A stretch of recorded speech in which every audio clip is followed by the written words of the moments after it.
All right, it is 8:28, Wednesday, February 15th.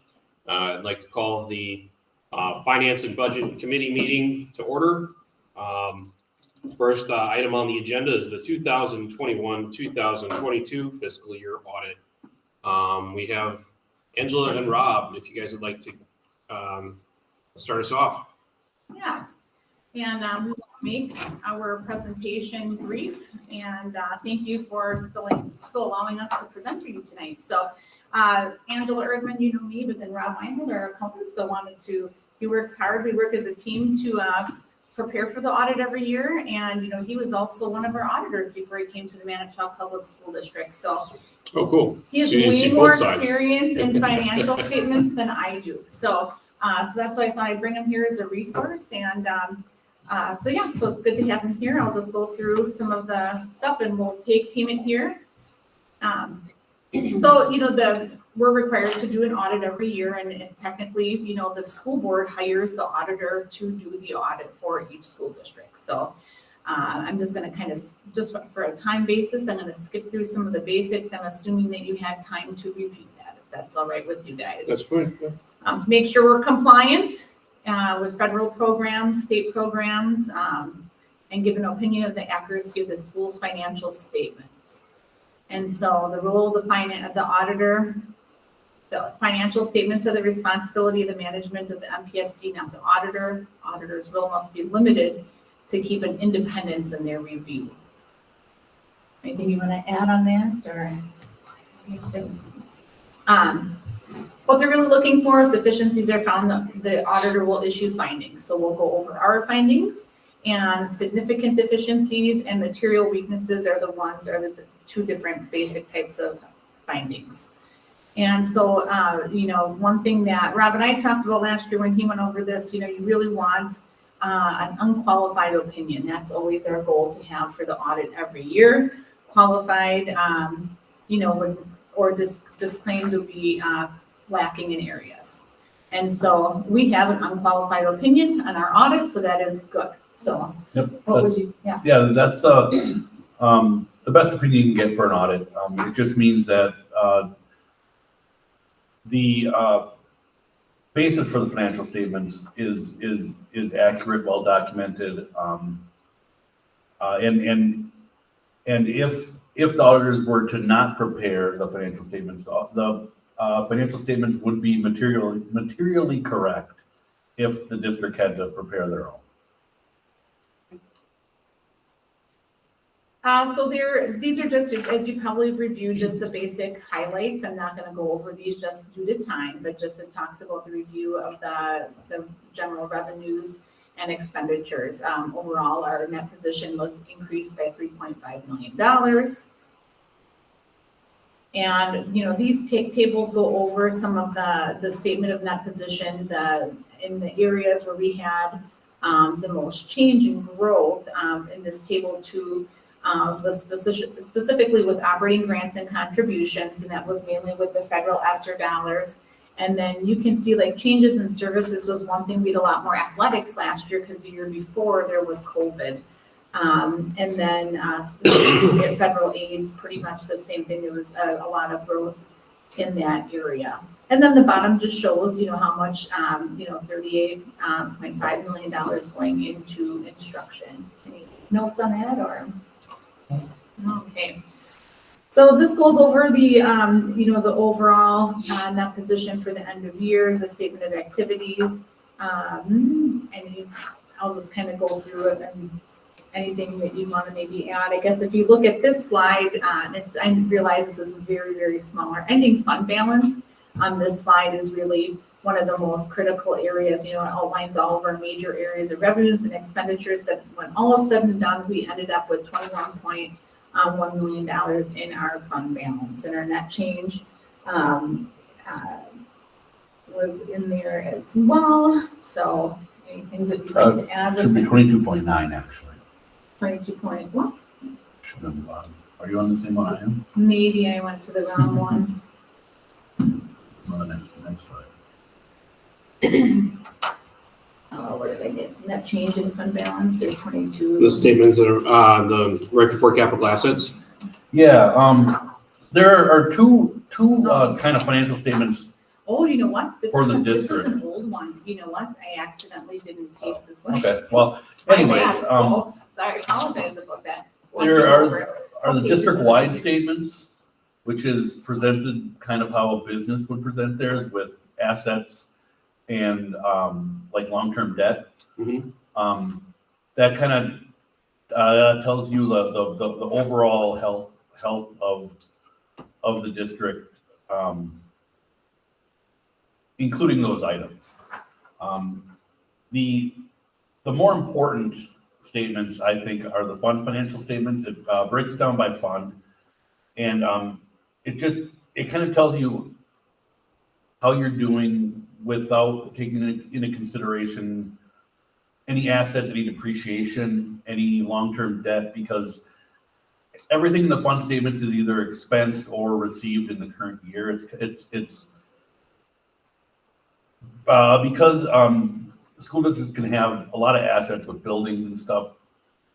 There can be a lot of depreciation for a year, and that can kind of mask or exacerbate, because it's not a real expense. It's an expense on the district-wide financing. It's not a real expense. Just the money's already been spent. You're just kind of drawing down on it.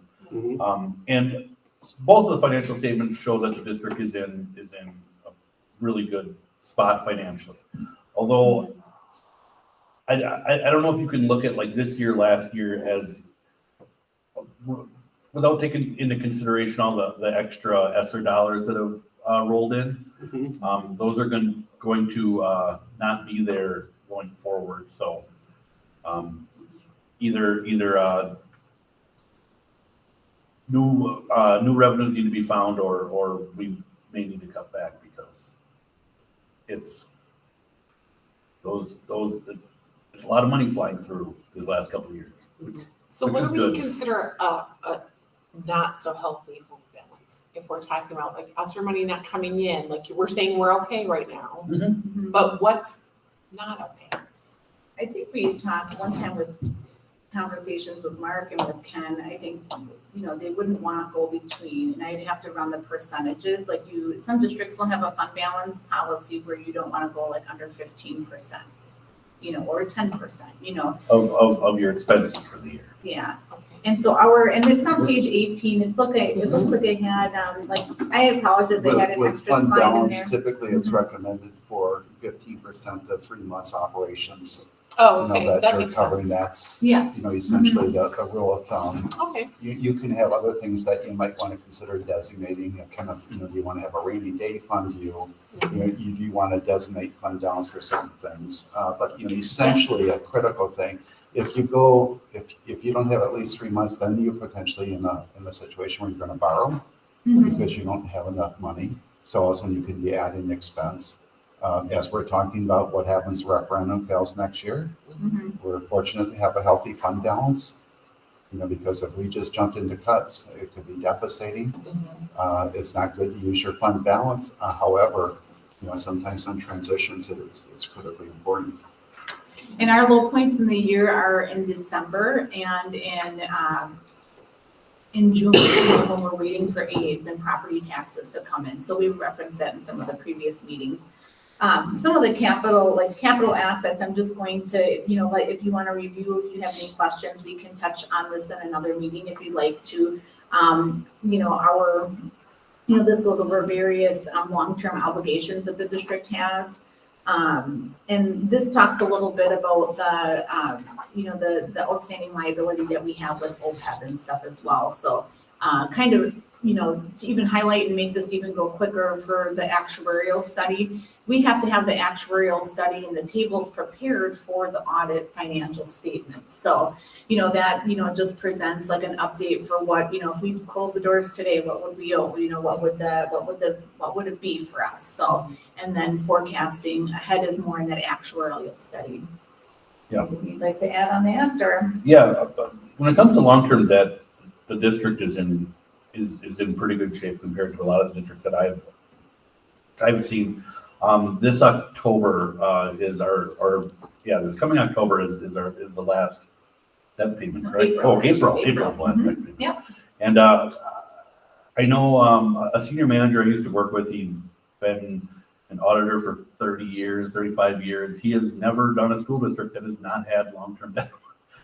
Every district he's ever audited has had some form of like general obligation debt, not like OPEB or WRS debt, but like a bond or a note that they have out, and we're So, gonna be so that being said, you know, while we're a low-funded school district, we are seeking referendums to help offset. I'm going with the narrative I know I'm gonna get here. Yeah, no. How does that, if we have a fund balance that's really, really good and we're really solid and we don't have debt, how do we explain why we would need a referendum then if we have no debt, which is unheard of, and then we have a really good fund balance that also kind of sets us apart as well? What would be a good communication to have to those statements? You really don't want to ever use your fund balance for regular operational needs. You know, if you would want to do like a major, like use it for a special project. Let's say someone said, this is going to cost $200,000. You know, you have to come to the board and get special permission to use fund balance, and you can use that, but it's really never, ever good practice to use fund balance for regular operating expenses. Really because we've been responsible and paid in advance on our debt because we had it defeased and we did the advance payment. We're actually able to ask for less in our referendum because we're essentially loosening up $1 million that used to be paid for regular expenses that are not going to be, that we won't have to ask for that. We'd have to be asking for $1 million more if that were not the case. Not just $1 million more, but $1 million more every year. So we're Correct. talking about So 5 more million. Correct, yeah, you So, are correct, yes. So that's where that is at, so. Thank you for that. Yeah, because I know people do watch these and I know that they're going to want that explanation for that especially. So thank you. It's good that we don't have debt, but like, that also means other things too, where we're not, a lot of times that's like an investment in several projects and in the infrastructure of the district as well. Yeah, you don't want to be taking out debt just to, keep Status quo. Yeah, you don't want to take out debt to be paying your salary. You want to take out debt if you're going to build a school, big remodel project, stuff like that is generally what districts take out debt for. They don't never want to take out debt, to keep the lights on. I mean, that's definitely not what it's. Putting groceries on the credit card. Right, yeah, right. We can skip over Wisconsin retirement system and just some of these post-employment benefits. This is a slide to maybe review on your own, just the post-employment benefits that we offer for the school district. You can see that in the other study. That's interesting to know, like what the current plans are that are in place. Just the number of active employees that are on these plans, and our overall, liability. Like if we would close the doors, ending balance is $4.7 million as of June 30th, 2022. We offer like a health insurance, OPEB, and then we have a supplemental, like a stipend plan as well that people will get, like hourly employees will get like a certain amount per years of service in the school district. So there are a couple different models there. Talks about our self-funded insurance and, this is just kind of some follow-ups with the internal control over the financial reporting. And this just talks about the findings. So the first one is always kind of interesting, and Rob and I talk about this often. We weren't going to get this finding this year, but we ended up with it anyway. But the reason we have it, Rob actually could prepare our financial statements. In your typical garden variety school district, your business manager, bookkeeper does not prepare the financial statements. You want someone else to prepare your financial statements, and we were fortunate in Manitowoc for many years that Ken he prepared the financial statements. So, we were not gonna get this finding, but, cause Rob could have done them, but then we did get it. I mean, Rob doesn't have the time and hours, I mean. Yeah, and we would've thought- there's a lot of other things that the auditors do. Especially when it comes to converting the fund financial statements to the government-wide financial statements that I would probably struggle with on my own. I could prepare the fund financial statements, tomorrow, but the government-wide stuff, I mean, there's a lot of different, they're called GASB journal entries, and there's probably like 50 of them that go into it that they prepare and districts never see because it's going to happen happening as a conversion from the way the books are kept to the way the government-wide financial statements need to be presented per GAAP rules and DPI rules. So you said finding, so they don't want us to, It's like a standard finding if you don't prepare them yourself, but Okay. it's in our best interest to have someone else prepare it. So like all the years that Ken prepared his own financial statements, the district still paid the full price for the lot. We paid, even though he was like taking that out. So that's just, that's just why that's there. So the other one that we are continuing to work, so we're working on this one today even. So this is just, just with, in general with cash record, wait, did I? No, this is the. What The page are you significant- gonna be on, so I can kind of follow? It's so much. Oh, easier. this would be back, Which page it is? no, it would be kind of near the end. It would be like 63 and 64. And so this is just that the financial statements was the one, and then the other one was significant audit adjustments, and this happens, there is related to our cash reconciliation. So this is something we've continued to work on. This year, we are further ahead than we've been ever, any year, so we have almost through December complete, just with some things with the Skyward conversion, we had to put a little pause on it, and then with our new system, it's automatic or automated in the system. We had a meeting today, our first meeting to sort of figure out, how that worked in the system. And it's really gonna be a lot nicer. So everything has been very manual. Rob would say this, Brianna, our lead auditor, the system that they've used in the past, just as far as how they've done it here, how the historical way Ken had prepared and was very complicated. Ally was very intricate and hard to understand.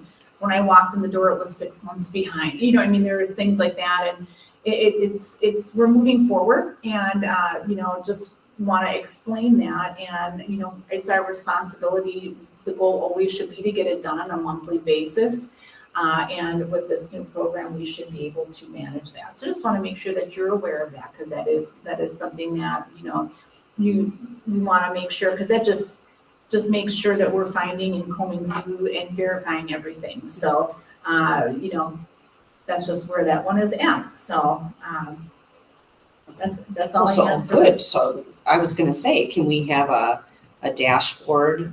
What's your goal for next year? How many? Oh, well, the goal really would be to, I would say by the 15th of the month, or the 30th of a month to do, to have, Well, even the 15th is possible. I mean, yeah. it's definitely possible.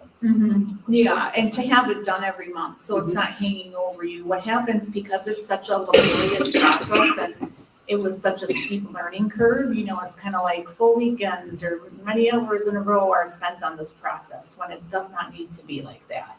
Our auditors would say in the past, like, you need to simplify this. This is really complicated.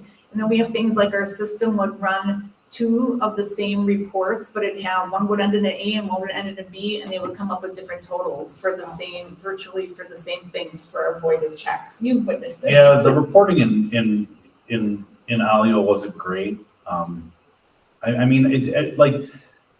think you could get any information you wanted. It was possible, but the inputs you need to put in it's like speaking a completely different language. Not a language that I spoke necessarily. So was there a possibility that we would have had some errors as a result of those different reports? that I'm hearing? So like if we have one report showing one number and another report showing another, how are we finding what's the actual? And we were able to sort that out and everything, so that, but it's just, like, I would run the report for void checks and I'd get one balance, and if our accounts payable would run it, she would get the accurate account or amount. So, that was what we really actually uncovered in January, and so we always have to reconcile to the ledger and make adjustments, just in general, so.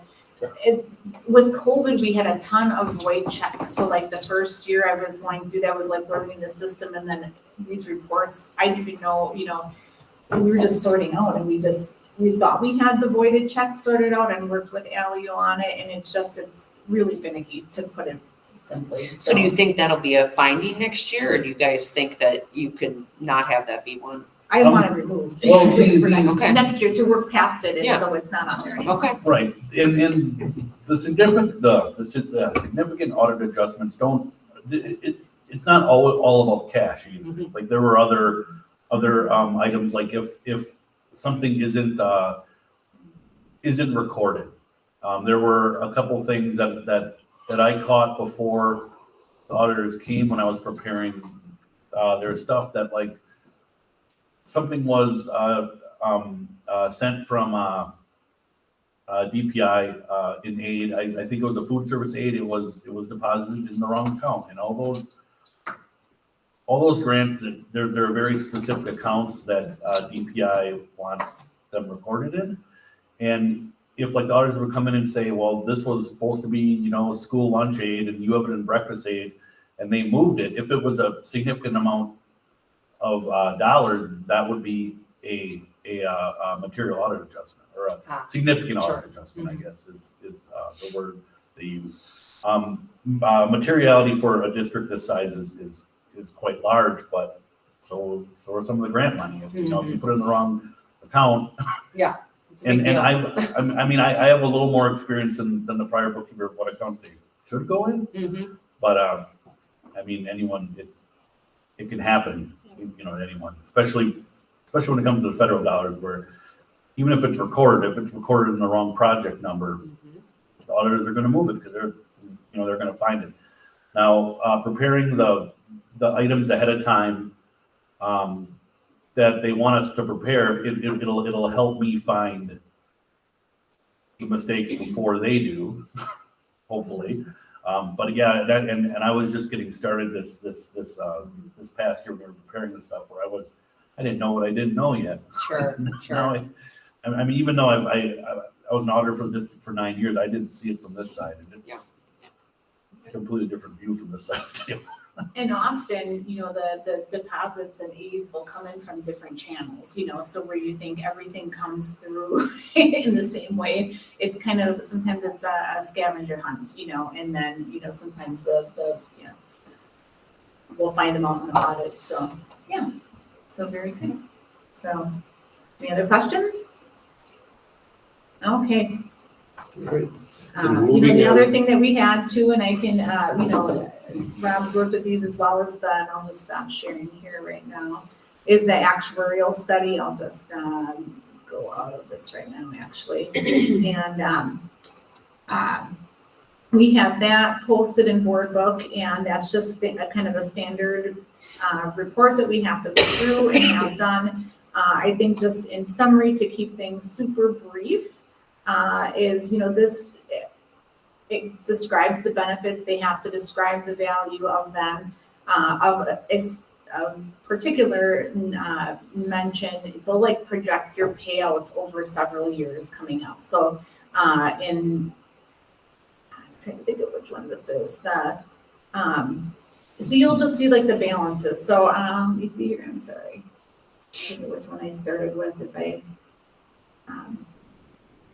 in the You're first talking about stipend actuarial benefits? Huh? Are you talking about the benefits being, or just the payments of the benefits? Well, it'll project how much you'll owe in OPEB benefits over the next couple of years. Okay, so what you have is the age of your staff. How many years of experience, and so they have to meet the threshold often of the years of experience and an age to qualify for the benefits. So And I'm just, because these are long benefits and or long reports, and I want to keep these short. Like in each of there's one like several bar graph charts that'll say payout projections. So for the stipends, there is, right now, we're paying like under like $50,000 or $60,000. Actually, we paid about $200,000 out next year. This year, it's projected to go down and be really low. So it all just kind of depends. And then the thing here, I mean, the overall OPEB liability was that 4.7 million that was reported in the audits. I'm trying to think here the best way to go through here. But if you review that, I'm trying to think of just without going into a great amount of detail, like we have a significant amount of liability in our OPEB, and that really weighs on organizations. That's really the main takeaway that I want you to have when you look at the charts and stuff in the packet. And when we are paying that money in OPEB liability, it's not going into instruction, and that's money that, that's historic, that's very typical for school districts to have an OPEB liability and guaranteed benefits, but we are really starting to work towards a guaranteed contribution model. So our OPEB cost us $1.6 million this last year in the last fiscal budget. And so while the total liability is at 4.7 million, that's not what we pay out annually. But what we do want to do is, work towards a more defined contribution model so that we can eventually get away from the liability that we have, because now it's subject to the cost of health insurance increases. So, I'm working with Mike Melt on that. And that's a long process to work on OPEB liabilities. So what would that look like if we switched over to the? Well, it could look a lot of different ways, and there are compliance pieces. And what often districts will do is they will have a plan to sort of sunset it. Okay, so you'll say the employees that have, let's say, five or less years from retirement may be under the old plan. I'm just saying this is very hypothetical. Sure. This is what some districts will do. And then what you'll do is say, if you're within 10 years or 5 to 10 years of retirement, we can do this for you. And then after this, it's nothing, or it's smaller amounts. So we can make it so that, like, let's say we would as a district want to give something as an added benefit to attract and retain staff. I mean, because that's the biggest benefit of an OPEB. That really is something that people will want to stay because they have that investment. But you can make it that they receive $1,000 in an HRA, for example, and that interest will work on that over the course of their career. So then they will have, let's say they'll have $60,000 by the time they retire, or whatever the interest rate is at the time, and then they have that to use on health insurance costs. So right now, instead of letting interest work on its own after we push the money out the door, we're taking the actual cost at the time of retirement. So, Sure. So that just gets very, very costly. So, yeah. So I'm just trying to look through here for the other, just the projection that you're talking about, that's stipend table 8 on 19 of 29. Is that correct? Yeah. So right now, right now it looks like those total expected payouts, while they're manageable, I'm looking into the future at some of these other ones that are coming up here, and oh boy, that can be very concerning, because that's. Yes, and those are like up to like $200,000, right? And then and I'm on the second one already, just the healthcare one, that's the OPEB 75 one. I mean, those go like they're around $350,000, going down a little bit in the next year or two, but then it's gonna skyrocket up to over $450,000 a year. So that's just, some of the, the premium portion, I believe, too. And I don't, what I wondered too when I looked here, one of the questions I have was like, that doesn't really reflect what it is in our claims, though, correct? I mean, if I could explain an OPEB report, I'd be making a lot more money. They're very complicated, and I've tried to explain it to clients in the past, especially the WRS one, which is not exactly like OPEB, but it's the same basis. Actuaries kind of determine what what districts will owe in or what each district's portion of the overall WRS liability is or asset. It's been an asset the last 3 years. And yeah, it's very, very complicated. But yeah, it can get very pricey, especially when costs are rising like they are now. Yeah. I know a few years ago, they were projecting like 10% increases in healthcare. I don't think we're quite there again yet, but I mean, who knows? Who knows what's coming down the pipe? But the idea Not would be to getting better. phase that out entirely and then move to this other. Correct. Is the Right, idea. it's a lot more predictable. The Yes. defined benefit plans are a lot more predictable Sure. than the current model. And if you pay it out, though, that's the thing where you have to be able to fund your new plan, your new idea, but then pay out your former. So like if someone retires at 57 and it has 8 years of insurance and they were grandfathered in, you're continuing to do that for several years yet. So I mean, it's gonna go down, but you know, it's not a quick process. It's very delicate, and especially since it's so linked to critical benefits that our employees, depend upon. We have to treat it with kid gloves, and we want to be very careful because we value our employees. Well, not only that, there are certain legalities that surround those Correct. those as well that we compliance need as to make well. sure that we're not, Mhm. Like Mike Nolt and I were talking about, like if we offer one option, would that jeopardize their ability to sub in the district? That's where we work with our broker consultants, and they help us through those things to understand what we're getting into, so we can just be very, very, very careful with that. So it will definitely put us in a better financial position, because this isn't sustainable at this time. It's what we have right now, but like looking ahead into the future, it's not sustainable. right. And those same people could take that, because, they could still take that buyout, right? And then they could put it into another area to help fund whatever that, they can, all they're doing is just like kind of taking ownership of what they've earned. A lot of times Right. what a lot of times what you do too is you make like a vested schedule. So like when I was in a district teaching, I earned a certain amount, but then because I decided to resign my position, I lost it all. You know what I mean? So that's where your retention tool comes in. And like right now, we allow them to stay on our health plan, but if with some of the designs, we'd be able to get them off of our health plan. And that would also, like, our claims experience are much higher tend to be with our retirees. They're older, have more health complications. Not all of them, but that's just a consideration that takes weight on the whole plan. Yeah.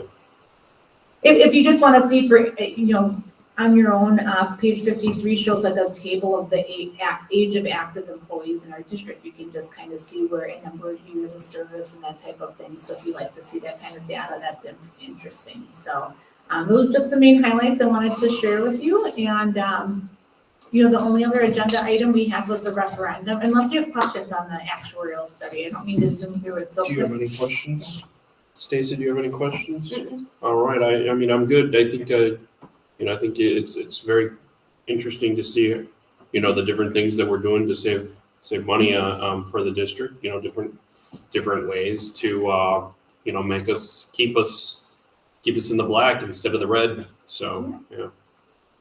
And for the last item, or for the referendum update, there really aren't any updates compared from what we talked about last night. Jim and I were at Washington this afternoon at the middle school, and that went well. And the referendum road tour is on the road. All right. How did it It's a go? referendum road tour. Coining Did you it. have I was trying to name it, Yeah, like we don't have we a have theme the song or anything We sell like that. t-shirts. Majority of staff. We can though. Was it just a Just staff. I would say the majority of staff were there. I mean, it was, the room was full. Okay. How was the reception from the staff? Did they have some takeaways of how to tweak it a little bit? Well, we really worked them to, open up questions and stuff like this. I think that they found it informative. I think we're always kind of refining, we put those scattergrams in there. Yeah. What's really interesting though they gravitate, towards things that are positive, Mhm. but for example, it's difficult when you're saying you've got student achievement concerns. That's part of it, but I, it was, I think, really good. There is concern, there is fear. There's fear out there if this doesn't pass about whether or not there's going to be, they're asking of when will we know about staffing, when will contracts be issued? So they're having this reality.